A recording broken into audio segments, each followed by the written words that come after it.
Are there any other kind of like characteristics or maybe traits of that you've kind of seen with some of the best founders that you've worked with? Yeah. So number one, they need to be metrics focused from the top. And so that ensures that everybody in the organization will be metrics focused.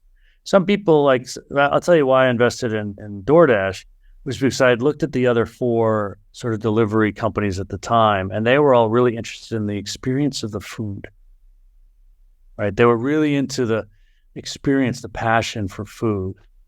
And the DoorDash guys couldn't give a crap about food. They just cared about numbers. They were literally just metrics driven. They were a logistics company.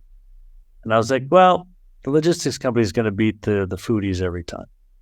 And so, a lot of people get into different businesses for different reasons, but really you have to care about the metrics. So that's sort of the first thing. The second thing is that as you go through these seasons, there are going to be people who are going to be helpful to you during a particular season who will be a hindrance to you in a different season.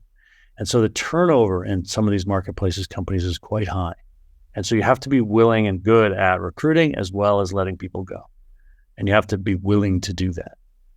And so that's another thing, that the more ruthless, if you will, founders have proven to be better in that regard. And it doesn't mean that the people who are good for one season aren't good people or are talented. It just means that they're not a fit for the next season because what the business needs is very different. And then the other thing that we've noticed is that the CEOs need to be good, particularly on the B2B side. They need to be very good at PR because you've got to massage the existing people in the market, particularly if there's brokers or other folks who are going to be displaced by what you're doing. There are these seasons where you have to kind of sneak up on the market before they see you coming, because otherwise they will just not use your stuff, knowing that it's about to impact their own margins. So you have to be very good at PR in that way, thoughtful.